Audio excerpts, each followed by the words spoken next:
نسلم على سيدنا ومولانا وملجأنا ومأوانا محمد صلی اللہ علیہ وسلم نبی الامین المکین الحلیم الکریم رؤوف الرحیم. اما بعد فاعوذ باللہ من الشیطان الرجیم. بسم اللہ الرحمن الرحیم. قال اللہ تبارک و تعالی فی القرآن المجید وَإِذْ قَالَ إِبْرَاهِيمُ رَبِّي أَرِنِي كَيْفَ تُحْيِي الْمَوْتَى قَالَ أَوَلَمْ تُؤْمِنْ قَالَ بَلَى وَلَكِنْ لِيَطْمَئِنَّ قَلْبِي قَالَ فَخُذْ أَرْبَعَةً مِنَ الطَّيْرِ فَصُرْهُنَّ إِلَيْكَ ثُمَّ اجْعَلْ عَلَى كُلِّ جَبَلٍ مِّنْهُنَّ جُزْءًا ثُمَّ ادْعُهُنَّ يَأْتِينَكَ سَعْيًا وَاعْلَمْ أَنَّ اللَّهَ عَزِيزٌ حَكِيمٌ.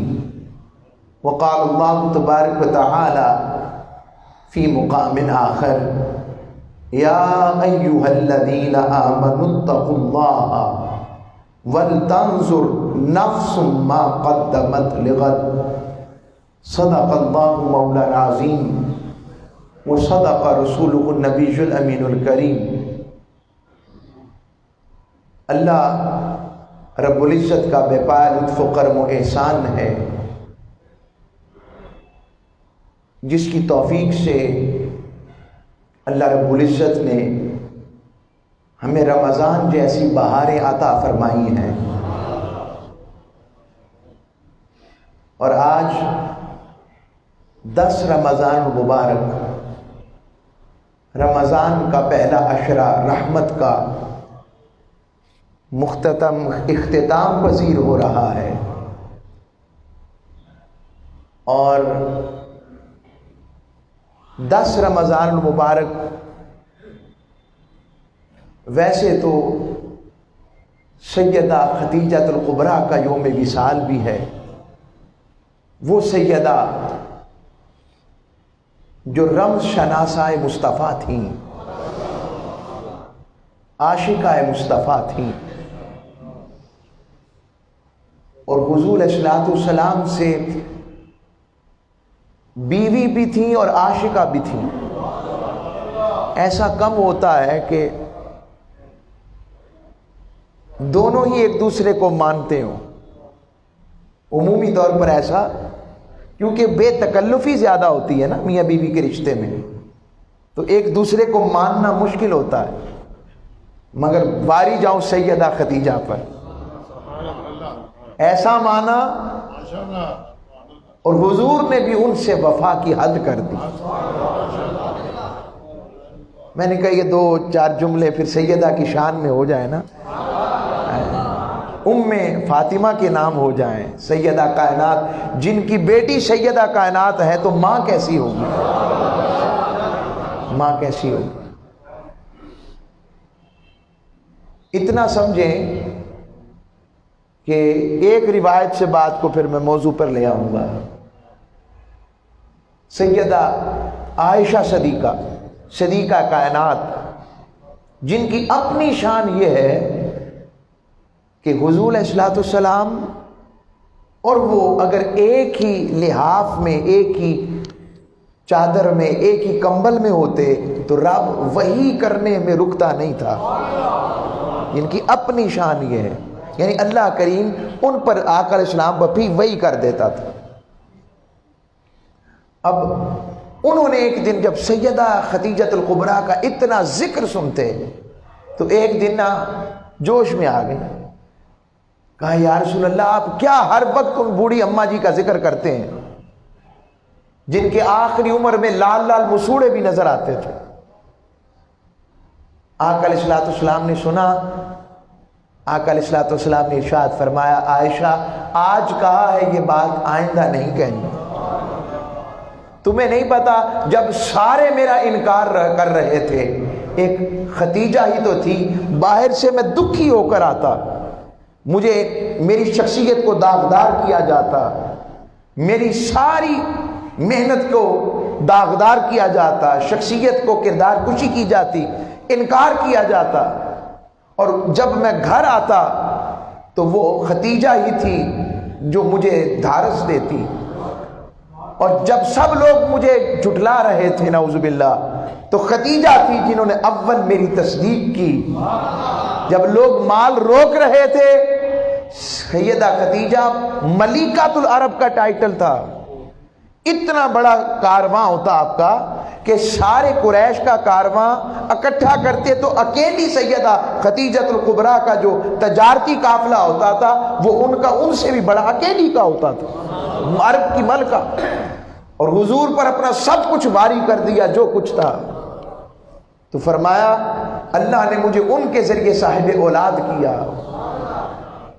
تو یہ آقا الاسلام کی محبت ہے ان سے۔ تو شکر ہے کہ یہ 10 رمضانوں کے یوم وصال کے صدقے ہماری کیا اوقات ہم ناپاکوں کی کہ ان پاکوں کا ذکر کریں۔ مہربانی کہ ہم سے وہ ذکر کروا کر، لگتا ہے رب ہمیں بھی پاکوں کے ذکر والوں کے صدقے خیر دینا چاہتا ہے۔ آج کا مضمون میں نے چاہا کہ ذرا ہٹ کر جسم کے بجائے روح پر رکھا جائے، اور اس کی بنیاد کیا ہے؟ موضوع ہے محاسبہ نفس۔ یہ اتنا بڑا اور اتنا اہم موضوع ہے جس کو آج ہم فراموش کر چکے ہیں۔ کیا کسی نے خوبصورت بات کہی کہ جب تک نہ تھی اپنے عیبوں پر نظر، دنیا میں کوئی اچھا نہ لگا، اور جب پڑی اپنے عیبوں پر نظر، پھر دنیا میں کوئی برا نہ لگا۔ اللہ رب العزت نے ارشاد فرمایا، یا ایھا الذین آمنوا اتقوا اللہ، اے میرے محبوب علیہ السلام کے غلاموں، اللہ سے ڈر جاؤ، اللہ کی خشیت اختیار کر لو، اللہ کا تقوی اختیار کر لو۔ اور فرمایا وَلْتَنْظُرْ نَفْسٌ مَا قَدَّمَتْ لِغَدٍ، اور ہر شخص یہ دیکھے کل اس نے میرے دربار میں کھڑے ہونا ہے، اس کی پیشی ہونی ہے میری دربار میں، تو وہ کل کے لیے میرے پاس کیا لے کر آیا ہے جس کے ذریعے وہ مجھے راضی کر سکے گا۔ اب اس مضمون کو براہ راست جانے سے پہلے میں یہ سمجھانا چاہتا ہوں کہ انسان خود کیا ہے۔ انسان روح اور جسم کا ایک مرقع ہے۔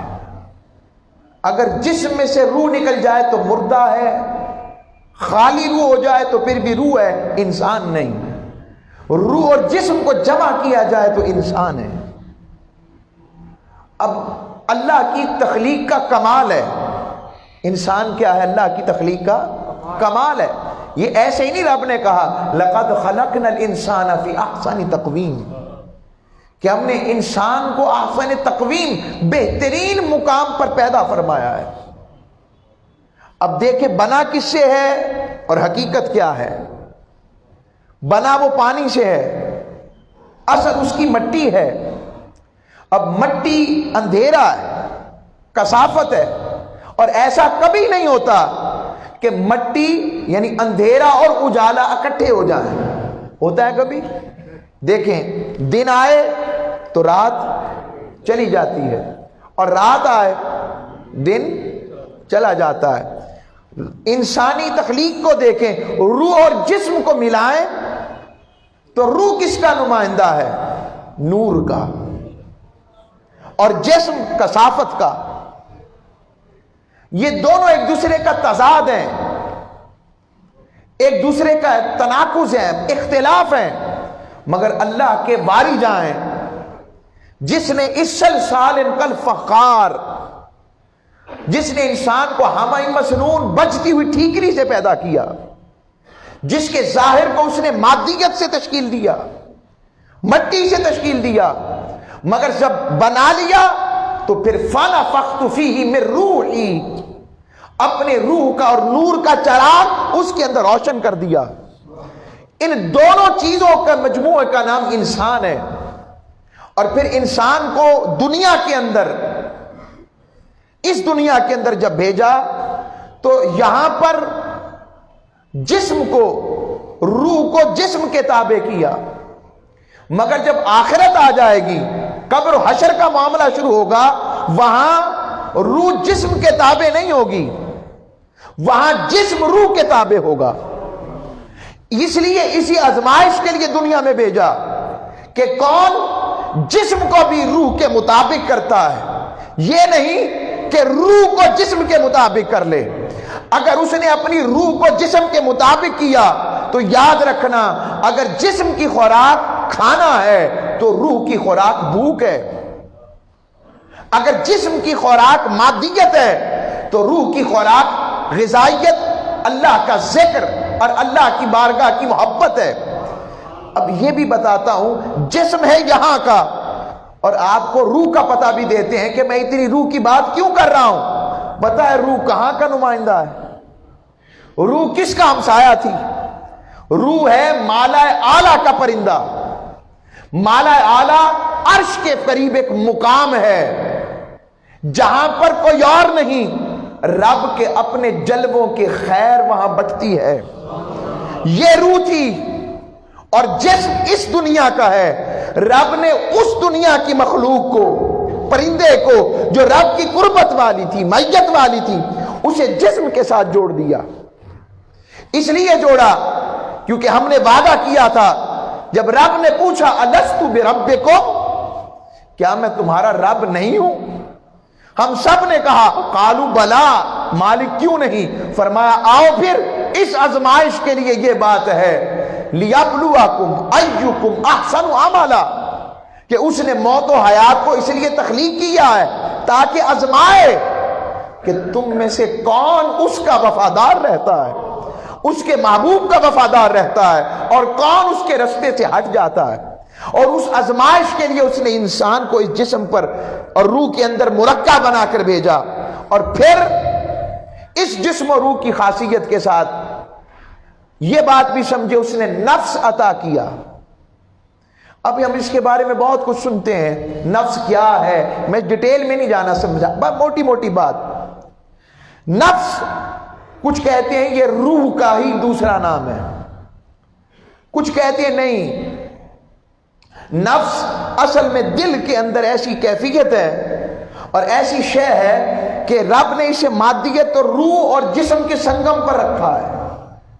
جس کی جتنی طاقت ہوگی، اگر تو جسمانی طاقت میں کثافت والا ہو جائے گا تو اس کا یاری اس کے ساتھ ہو جائے گی، اگر یہ اس کی یاری روح کے ساتھ بڑھ گئی اور روح کی طاقت زیادہ ہو گئی، روح جتنی اعلیٰ ہو گئی جسم میں رہ کر بھی، تو اس کی دوستی روح کے ساتھ ہو جائے گی۔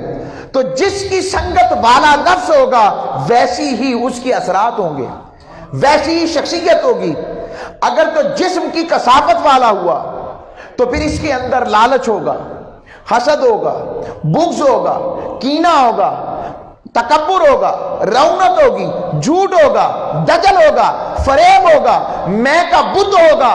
اور جب اس کا مقابلہ روح کے ساتھ آ جائے، جب روح والا ہو جائے گا تو اس میں ذکر ہوگا، اس میں فکر ہوگا، اس میں مستی ہوگی، اس میں عشق ہوگا، اس میں امانت ہوگی، اس میں صدق ہوگا، اس میں عفو ہوگا، اس میں درگزر ہوگا، اس میں معافی ہوگی، اس میں پیار ہوگا، اس میں حلم ہوگا، اس میں نرمی ہوگی، اس میں ہر چیز کے اندر ایسی بات ہوگی جس میں رب کی اور اس کے محبوب کی صفتوں کا رنگ نظر آئے گا، اور وہ صبغت اللہ کا نظر آئے گا۔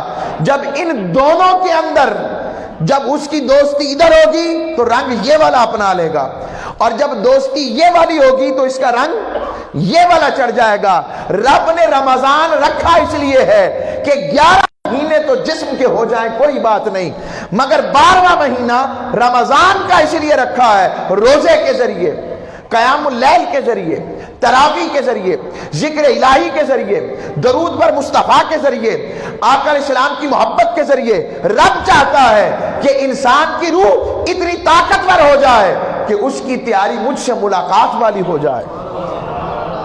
اب اس بات کو بھی سمجھیں، اگر تو روح کثیف ہوگی، یعنی جتنی موٹی طے ہوتی جائے گی تو اتنی ہی دبیز اور طاقتور ہو کے نیچے رہ جائے گی نا، بولیے۔ اور روح جتنی نور والی ہوگی، جتنی مزکہ ہوگی، اتنی ہی رب کی قربت اور میتوں میں جانا اس کے لیے آسان ہوگا۔ اس لیے رب نے کہا بار بار، اس لیے مجاہدہ نفس کو، محاسبہ نفس کو بہت بڑا کردار، اور قرآن نے اسے جہاد اکبر بھی قرار دیا ہے۔ نفس کے ساتھ جہاد کرنا جہاد اکبر ہے، اس کو جہاد اکبر قرآن نے کہا ہے۔ آقا علیہ السلام جہاد سے آ رہے تھے، تلوار والے جہاد سے آ رہے ہیں، اور حضور سے پوچھا یا رسول اللہ اب ہم مدینے کی طرف چل رہے ہیں؟ تو حضور نے فرمایا نہیں، اب ہم مدینے کی طرف تو جا رہے ہیں، بلکہ فرمایا اب ہم چھوٹے جہاد سے بڑے جہاد کی طرف جا رہے ہیں۔ ہائے ہائے، مطلب آقا علیہ السلام نے فرمایا دوسروں پر ایمان کو ثابت کرنا، حق کو باطل کے لیے ثابت کرنا، اور ایک لمحے میں اپنی جان کو نچھاور کر دینا آسان ہے، مگر ہر لمحے، ہر وقت اپنی خواہش کو دبا کر، اپنی نفسانی خواہشات کو چھوڑ کر اللہ اس کے رسول کے احکام کے نتیجے میں ہر وقت اپنے نفس کو قتل کرنا، یہ بہت مشکل کام ہے، یہ بہت مشکل کام ہے۔ اب اس بات کو سمجھنے کے لیے میں نے دوسری جگہ سے قرآن کی آیت پڑھی، یہ موضوع رکھا ہے، یہ قصہ ہے قرآن میں اللہ رب العزت نے سیدنا ابراہیم علیہ السلام کا بیان فرمایا۔ اس قصے کی عرفانی تفسیر کیا ہے، روح والی تفسیر کیا ہے، یہ سمجھنا ہے، اور ہم نے اس سے اپنے آپ کو کیسے مزین کرنا ہے۔ اللہ کے محبوب ابراہیم علیہ السلام، خلیل اللہ علیہ السلام، آقا علیہ السلام کے دادا جان، قرآن نے بیان فرمایا وَإِذْ قَالَ إِبْرَاهِيمُ رَبِّ أَرِنِي كَيْفَ تُحْيِي الْمَوْتَى، جب میرے ابراہیم نے اپنے مالک سے پوچھا اور کہا اے میرے پالنہار، اے میرے رب، یہ تو بتا تو کس طرح سے مردہ کو زندہ کرے گا۔ رب نے کہا اَوَلَمْ تُؤْمِنْ، میرے ابراہیم تیرا ایمان نہیں ہے؟ قَالَ بَلَا وَلَكِنْ لِيَطْمَئِنَّ قَلْبِي، مالک کیوں نہیں، میرا ایمان کیوں نہیں، مگر میں اطمینان قلب چاہتا ہوں، مجھے قلب کا، دل کا اطمینان مل جائے، مجھے حق الیقین اور عین الیقین کی کیفیت مل جائے۔ رب نے فرمایا اچھا میرے ابراہیم اب یوں کر، قال فخذ اربعۃ من الطیر، 4 پرندے پکڑ، فسرہن الیک، پھر ان کو اپنے ساتھ مانوس کر کہ وہ تجھ سے پیار کرنے لگ پڑے، ہائے ہائے، پیار کرنے لگ پڑے۔ ثم اجعل، پھر اس طرح کر، ان کو ذبح کر، جن سے تو پیار کرتا تھا ان کو ذبح کر۔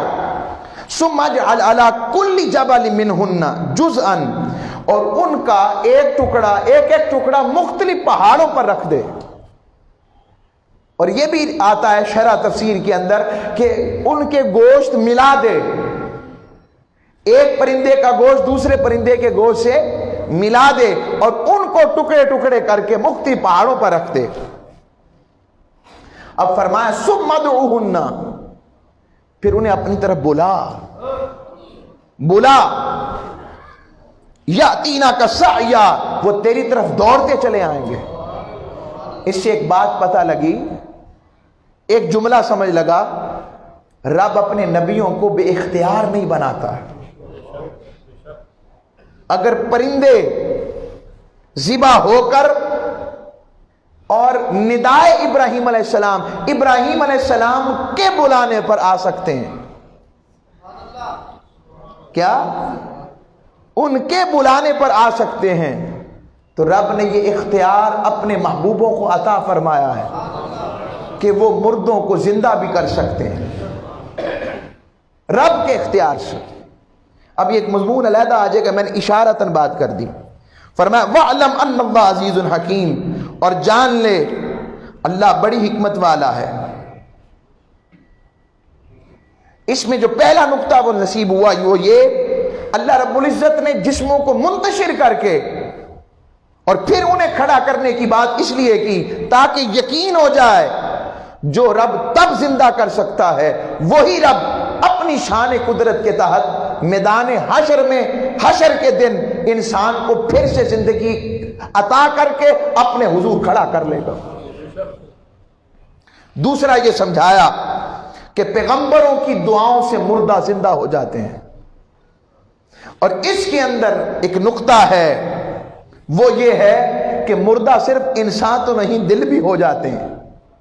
تو بتایا کہ جب دل مردہ ہو جائیں تو اگر تمہیں خلیل والی صحبت مل جائے، نیکوں کی صحبت مل جائے، اور کوئی نیک، کوئی پیارا رب کا تیرے دل کی کیفیت کو زندگی کے لیے رب سے دعا کے لیے کر دے، تو رب نے یہ طاقت اپنے محبوبوں کو عطا کی ہے، رب مردہ دلوں کو پھر سے زندگی عطا کر دیتا، پھر وہ مردہ دل زندہ ہو جاتا ہے، جس کو اقبال کہتے ہیں یہ بندگی خدائی وہ بندگی گدائی، یا بندہ خدا بن یا بندہ زمانہ۔ اور کبھی اقبال کہتے ہیں تیرا علاج نظر کے سوا کچھ نہیں، پھر کہتے ہیں اگر کوئی شعیب آئے میسر شبانی سے کلیمی 2 قدم ہے۔ اگر کوئی شیخ مل جائے، کوئی عاشق مل جائے، جس طرح خضر علیہ السلام موسیٰ علیہ السلام ان سے ملنے گئے تو بنی ہوئی کٹی ہوئی مچھلی، سالن بنی ہوئی مچھلی، اس مچھلی کو جسے سالن بنایا ہوا تھا ایک مقام آیا، قرآن کہتا ہے وہ زندہ ہو کر تیرتی ہوئی چل پڑی۔ حضرت یوشع بن نون موسیٰ علیہ السلام کے شاگرد ساتھ تھے، جب موسیٰ علیہ السلام کو بھوک کی طلب ہوئی کہا ہمارا کھانا لاؤ، فرمانے لگے، عرض کی اے نبی اللہ کلیم اللہ علیہ السلام وہ تو فلاں مقام پر عجب معاملہ ہوا، میں بھول گیا، مجھے شیطان نے بلا دیا، عجب ماجرا ہوا، وہ تو مچھلی زندہ ہو کر راستہ بناتی ہوئی، سرنگ بناتی ہوئی تیرتی ہوئی چلی گئی۔ آپ نے فوراً ارشاد فرمایا ذالک ما کنا نبغی، ارے وہی تو مقام تھا جسے ہم ڈھونڈ رہے تھے۔ تو پتہ لگا وجہ کیا تھی، خضر علیہ السلام اس وقت وضو فرما رہے تھے، اور وضو کرتے ہوئے آپ کے جسم سے جو مس شدہ پانی تھا اس کے چند چھینٹے مچھلی کٹی ہوئی بنی ہوئی سالن بنی ہوئی پر پڑی، وہ زندہ ہو کر چل پڑی۔ رب نے بتایا میرے بندوں کی نشانی یہ ہے جہاں پر کوئی مردہ دل، جہاں پر کوئی دل پر زنگ چڑھا ہو، جس کا دل زنگ آلودہ ہو، جو میرے نبیوں کی صحبت والے ولیوں کی بارگاہ میں چلا جاتا ہے، رب نے فرمایا ان کی وجہ سے میں انہیں پھر سے زندگی عطا کر دیتا ہوں، پھر سے بندگی عطا کر دیتا ہوں، پھر اسے روح کی تابندگی دے دیتا ہوں، پھر وہ کیفیت مل جاتی ہے کہ پھر وہ یہاں رہ کر بھی میری عرشوں والا بن جاتا ہے۔ یہ اللہ رب العزت نے ارشاد فرمایا۔ اب آتا ہوں اس کی روحانی تفسیر کی اگلی کیفیت کو سمجھنا ہے۔ وہ پرندے کون سے تھے؟ اس پر مفسرین لکھتے ہیں 4 پرندے تھے جن کو حضرت ابراہیم علیہ السلام نے ذبح کیا۔ پہلا پرندہ تھا مور، کون سا؟ مور تھا، دوسرا مرغ، تیسرا کوا تھا، اور چوتھا کبوتر تھا۔ اب اس کی روحانی تفسیر میں اس کی عرض کرنے لگا ہوں۔ اب یہ 4 پرندوں کی خاص خاص خصوصیت ہے۔ مور کی خصوصیت یہ آپ دیکھیں وہ تکبر کرتا ہے، اس کے اندر غرور ہوتا ہے، متکبر ہوتا ہے، اور خود پسندی اس کے اندر بڑی ہوتی ہے کہ مجھے پسند کیا جائے، میری واہ واہ کی جائے۔ اور دوسرا میں نے عرض کیا مرغ میں شہوت پرستی بڑی ہوتی ہے، شہوت بڑی ہوتی ہے اس کے اندر، جذبات و شہوت انتہا پر ہوتی ہے۔ کوا، آپ دیکھیں کوا ہر گندگی والی چیز پر منہ مار لیتا ہے، بولیے ایسا ہے کہ نہیں؟ دیکھتے ہیں نا، لالچی، کوے میں ہرس ہوتا ہے، کوے میں لالچ ہوتی ہے، کوے میں خساست ہوتی ہے، کمینہ پن ہوتا ہے۔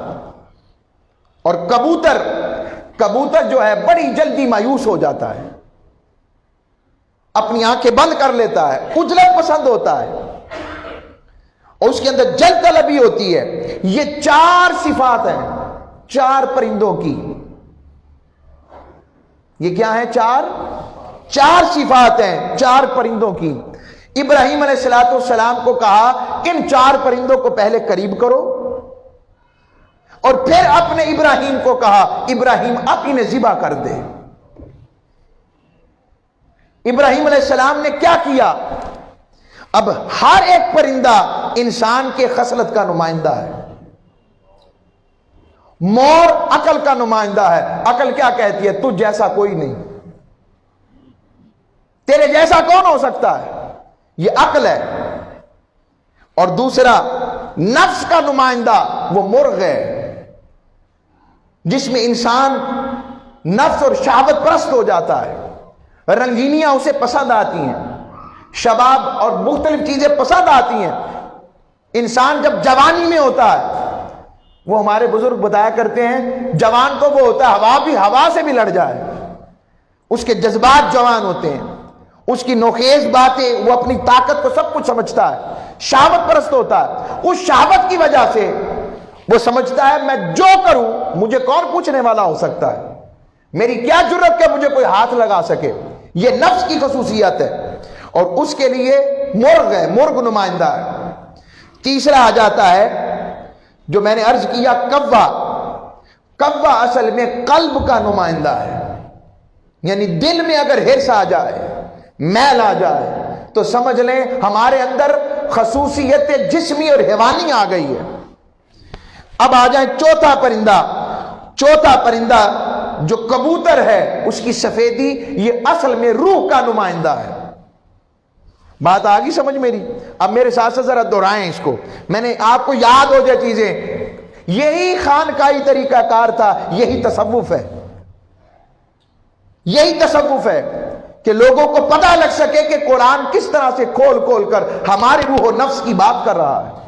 ذرا میرے ساتھ دہرائیں، میں نے بتایا پہلا جو عقل کس کا پرندہ ہے، کس کا نمائندہ؟ مور نمائندہ عقل کا، کس کا؟ عقل کا نمائندہ۔ آگے جو مور کے بعد دوسرا میں نے بتایا مرغ نفس کا نمائندہ ہے، کس کا؟ نفس کا نمائندہ۔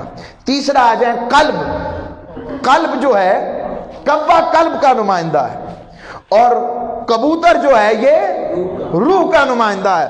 اب کیا ہو کہ یہ پھر سے اصل کی طرف آ جائیں، ان میں پھر سے زندگی آ جائے، یعنی عقل بھی اس کے تابع ہو جائے، نفس بھی اس کے مطابق ہو جائے، قلب بھی اس کے مطابق ہو جائے، اور روح بھی اس کے مطابق ہو جائے۔ رب نے کہا اس سب کو میرے خلیل اپنی چھری سے ذبح کر، اپنی چھری محبت سے ذبح کر۔ کیسے؟ کہا جب عقل کی بات آئی تو فرشتوں، بتائیں مجھے فرشتے کس سے بنے ہیں؟ نور سے نا؟ کس سے بنے؟ بظاہر نور والا اوپر ہے بننے میں یا مٹی والا؟ بولیے، نور والا اوپر ہے۔ اب فرشتوں نے کیا کیا تھا جب آدم علیہ السلام کو سجدے کی باری آئی؟ اپنی عقل پر فیصلہ کیا یا رب کے حکم پر سرنڈر کر دیا؟ رب کے حکم پر مطیع گزار ہو گئے۔ عقل یہ کہتی تھی مٹی کی مورت کو سجدہ کریں، چاہے آدم ہے، مگر ہم شیطان یہیں سے تو شیطان بنا کہ اس نے اپنی عقل کو کل سمجھا اور رب کے حکم کو پس پش ڈالا۔ رب نے کہا سن لے تو شیطان ہو گیا، رجیم ہو گیا۔ اور فرشتوں نے کیا کیا؟ فرشتوں نے کہا مالک سبحانک لا علم لنا الا ما علمتنا، مالک پاک ہے تو، ہمیں تو وہی پتا جو تو نے سکھایا، بس اپنے آپ کو سرنڈر کر دیا۔ تو فرمایا نفس کے پرندے کو تو اس طرح کر عقل کے پرندے کو فرشتوں کی طرح باب ملکوت پر اللہ کی اطاعت کی چھری سے ذبح کر دے. یعنی اے بندے تیری ذات تیری عقل تیری نہ رہے. تو یہ نہ سوچے میں بھوکا پیاسا کیوں ہوں, تو یہ سوچے اگر بھوک پیاس سے اس سے ملاقات ملتی ہے تو کر گزرے. تو یہ نہ سوچے کہ اس کی اطاعت سے مجھے کیا ملے گا. تو رمضان میں بس قیام کر اس مالک کے لیے جسے تو نے دیکھا بھی نہیں, جسے تو نے تکا بھی نہیں, مگر کملی والے نے بتایا کہ رب ہے. کملی والے نے بتایا اس جیسا کوئی کرم والا نہیں. کملی والے نے بتایا اس جیسا رحیم کوئی نہیں. اور کملی والے کا حسن بتاتا ہے جب آقا تاجدار کائنات کتنے ہنسی ہیں تو جس رب نے انہیں بنایا ہوگا وہ کتنا ہنسی ہوگا.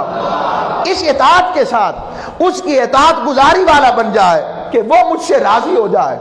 جب اس اطاعت والا بن جائے گا تو پھر نفس کے پرندے کی باری آئے گی. نفس کے پرندے کو رب کے باب جبروت پر ملاقات رب کے شوق کی چھری سے ذبح کر. اپنے نفس کی چلنے نہ دے, اسے بتا تیری شہوت کیا ہے. یہ شہوت جب عمر ڈھل جائے تو کوئی پوچھتا ہی نہیں, پھر شہوات بھی مر جاتی ہیں, پھر تو آہو کراہ رہ جاتی ہے, تکلیفیں اٹھتی ہیں جسم پر. اور اس اطاعت میں نفس کو رب کی باب جبروت ایک مقام ہے, رب کی قربت کا مقام جبروت ہے. رب باب جبروت پر عشق کی چھری سے ذبح کر, اس کو عشق کی چھری سے کہ وہ مالک کتنا حسین ہے, وہ مالک کتنا پیارا ہے. اس مالک سے محبت کیسی ہے جو کہتا ہے فَاذْكُرُونِي أَذْكُرْكُمْ, بندے تو مجھے یاد کر, اور وہ عشق والا کہتا ہے میں تجھے یاد کرتا ہوں. وہ رب جو خود کہتا ہے یا ایھا الانسان ما غرک بربک الکریم, اے انسان تجھے تیرے کرم والے رب کے بارے میں کس نے دھوکے میں ڈال دیا ہے. وہ شوق جو اس کو یوں کہتا ہے, رب کہتا ہے کہ اس طرح سے میری عبادت کر کہ میں قیامت کے دن تحیتہم یوم یلقونہ سلام, کہ جب تیری مجھ سے ملاقات ہوگی اس دن میں تجھے سلام کروں گا اور سلام پیش کروں گا. یہ مقام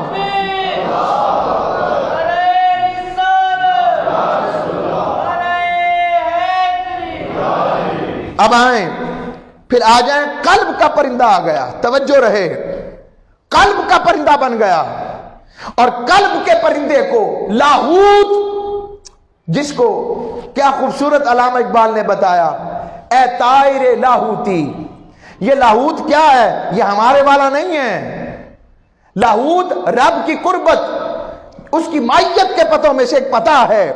فرمایا اے طائر لاہوتی, اس رزق سے مت اچھی جس رزق سے آتی ہو پرواز میں کوتاہی, کہ وہ پرواز جو رب کی قربت اور مائیت کی طرف نہ جانے دے, وہ شے جو رب کی قربت اور مائیت میں مانے ہو جائے, رکاوٹ بن جائے. فرمایا ہر رکاوٹ کو توڑ کر تو اس طرح کر قلب کے پرندے کو رب کے اطمینان جس کے اندر رب کا ذکر ہے. اور حضور نے فرمایا رب کے جلوے کہیں نہیں بستے, مگر ایک جگہ ہے جہاں پر رب کے جلوے بس جاتے ہیں. حضور سے پوچھا یا رسول اللہ وہ کون سا مقام ہے؟ فرمایا انسان کا دل, مرد مومن کے دل میں رب کے جلوے بس جاتے ہیں. اور فرمایا اب روح کے پرندہ رہ گیا. روح کے پرندے کو پہلے تو نے عشق کی چھری سے قلب کے پرندے کو ذبح کرنا ہے, اور پھر روح کے پرندے کو اس کی محبت میں گم کر دینا ہے.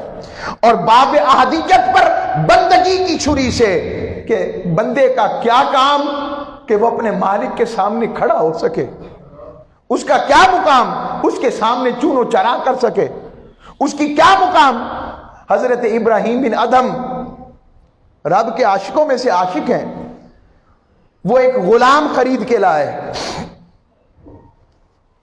اور لوگوں نے پوچھا کہ آپ نے بندگی کا درس کس سے لیا؟ فرمایا میں نے ایک غلام سے بندگی کا درس سیکھا ہے. پوچھا کیسے؟ وہ غلام خرید کے لائے تو غلام سے پوچھا تیرا نام کیا ہے؟ اس نے کہا آقا غلام کا بھی کوئی نام ہوتا ہے؟ مالک جس نام سے پکارے وہی میرا نام ہے۔ پوچھا تو کھائے گا کیا؟ کہا آقا مالک کی بھی کوئی مرضی ہو، غلام کی بھی کوئی مرضی ہوتی ہے؟ جو آقا دے دے وہ کھا لیتا ہے، اگر بھوک پسند ہے تو مالک میں غلام ہو کر بھوکا ہی رہ لوں گا۔ آئے ہم دیکھیں، رب کی کرم نوازیاں دیکھیں، ہمارے اندر اس کی یہ بندگی کی کیفیت کتنی ہے، ہم اس سے کتنا دور چلے گئے۔ اور فرمایا ابدیت کی چھری سے ذبح کر، اب کیا ہوگا؟ پھر عقل کو آواز دے، لیکن آواز دینی ہے اطاعت والی آواز، اطاعت کی آواز سے بلا۔ دیکھ عقل اب عقل نہیں رہے گی، عقل سلیم بن جائے گی۔ پھر نفس کو آواز دے، وہ نفس جو پہلے نفس امارہ تھا، اب امارہ سے وہ نفس جو برائی کی طرف بلاتا تھا، جو شہوت کی طرف بلاتا تھا، جو برائیوں کی طرف دعوت دے رہا تھا، جو انسان کو ورگلا کر رنگینیوں میں لا رہا تھا، اب وہ نفس جب اس کے اوپر رب کی محبت اور شوق کی چھری چلی، جب رب کے جلووں کی بات چلی، اس کے حبیب کی محبت کی بات چلی، جب چھری چل گئی اور جب اسے زمزمہ شوق سے بلایا، اب وہ نفس امارہ نہیں رہا بلکہ نفس لوامہ بن گیا۔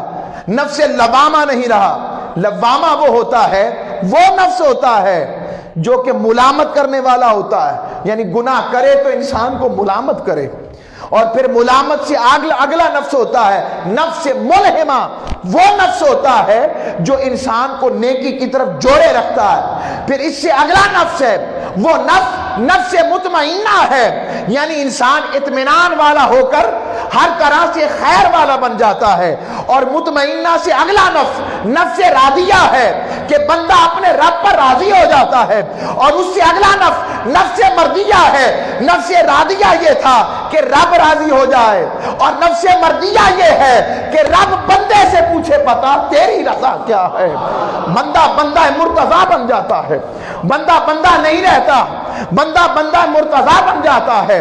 پھر وہ جو کہے رب ویسے کر دیتا ہے، جو چاہے رب ویسا کر دیتا ہے، جو کہے رب ویسا کر دیتا ہے۔ کیوں مالک؟ کہا میرے بندے نے مجھے اتنا راضی کیا ہے کہ اب میں اس سے پوچھتا ہوں بتا تیری رضا کیا ہے، تو کس سے راضی ہوگا؟ یہ سودا ہے روح کا۔ اور جب پھر قلب کو جڑ سے عشق سے آواز دے کہ تیرا دل اللہ کے ذکر کے ساتھ، اس کی فکر کے ساتھ، اس کی معیت کے ساتھ جڑا رہے، اور پھر روح کو بندگی کے ساتھ آواز دے، اور یاد رکھ جتنا تو قرب والا ہوگا رب تجھے اپنا کہے گا۔ دیکھ حبیب کو رب نے معراج کی شب جب اپنے قریب بلایا تو نام سے نہیں بلایا، بس یہ کہا سبحان الذی اسریٰ بعبدہ، اس نے اپنے بندے کو سیر کروائی۔ فَأَوْحَىٰ إِلَىٰ عَبْدِهِ مَا أَوْحَىٰ، اس نے اپنے بندے سے باتیں کی جو باتیں کرنی تھی، تمہیں کیا پتا ہو۔ بس میں یہ 4 باتیں دے کر اس عشق و ذوق کے زمزمے جن کو مل گئے، اگر رمضان میں بھی ہم اطاعت والے نہ بن سکیں، رمضان میں بھی ہم شوق والے نہ بن سکیں، رمضان میں بھی ہمارا قلب سلیم و قلب منیب نہ بن سکے، ہمیں خشیت نہ ملے، ہمیں رونا نہ آئے، ہمیں تڑپنا نہ ملے، اخلاق نہ بہتر ہوں، صفات نہ اچھی ہوں، ہمارے خلق میں بہتری نہ آئے، تو فائدہ کیا؟ حضور نے فرمایا پھر رمضان کا ایسا روزہ دار جو اس کی روح کو اور اس کی اصل کو پورا نہیں کرتا، وہ روزہ تو رکھ رہا ہے مگر بھوکا پیاسا ہے، جس سے لوگ خیر نہ پائیں۔ اب مجھے بتائیں جب اتنے رنگ چڑھ جائیں گے تو پھر وہ لوگوں کے لیے خیر والا ہوگا یا برائی والا ہوگا؟ بولیں۔ اور جن کو یہ رنگ چڑھ گیا، بس اس پر اختتام کرتا ہوں، جن کو یہ رنگ چڑھ گیا ان کو رب کے عشق کا رنگ کیسا چڑھا۔ آقا علیہ الصلوۃ والسلام تشریف فرما، بس وقت میں نے دیکھ لی، 1-2 منٹ دے دیں، ہیں رمضان ہے نا، کوئی نہیں، میں 1-2 منٹ دے دیں۔ آقا صلی اللہ علیہ وسلم تشریف فرما ہے، حضور خطاب فرما رہے ہیں، اچانک حضور نے آیت پڑھی یا ایھا الذین آمنوا قوا انفسکم واہلیکم نارا، فرمایا لوگو اپنے آپ کو اور اپنے گھر والوں کو دوزخ کی آگ کے ایندھن بننے سے بچا لو۔ صحابی بیٹھے تھے، جوان صحابی تھا، حضور کی بارگاہ کی جب آیت سنی، حضور تلاوت کرے تو دل پر کیا کیفیت ہوتی ہو۔ جب یہ منظر ہوا اس نے تڑپ کر ایسے چیخ ماری، لفظ حدیث کے چیخ نکل گئی اس کی، گر پڑا۔ آقا علیہ الصلوۃ والسلام خود اپنا خطاب چھوڑ کر اس کے قریب گئے اور ان کے چہرے کو اور اس کے سر کو اپنی گود میں لے لیا۔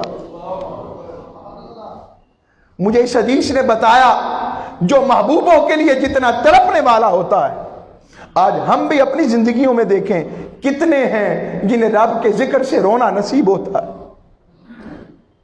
ہمارا کو پیارا بچھڑ جائے تو رونا بند نہیں ہوتا، تڑپنا نصیب نہ، ہم تڑپتے رہتے ہیں۔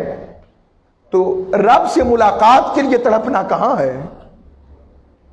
اس کے محبوب سے ملاقات کے لیے تڑپنا کہاں ہے؟ جو جتنا تڑپتا ہے محبوب اسے اتنا ہی پیار کرتا ہے۔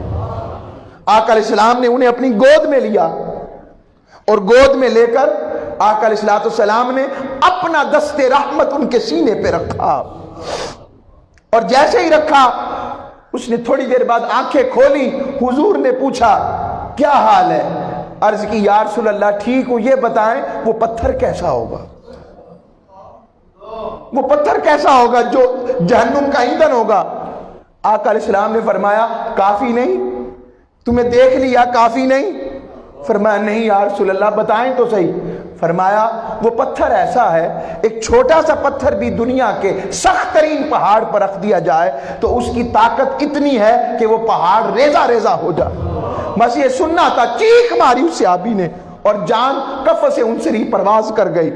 لمحہ تو دیکھو جان کیسے نکل رہی ہے، اس سے پیارا جان نکلنے کا منظر کیا ہو؟ گود مصطفیٰ کی ہو، چہرہ مصطفیٰ، آنکھوں میں حضور کا چہرہ ہو اور اس عالم کے اندر جان نکل رہی ہو، اس سے پیاری موت کا عالم کیا ہو؟ یہ ہے وہ منظر کہ ہمارے اندر یہ کیفیت کیوں نہیں؟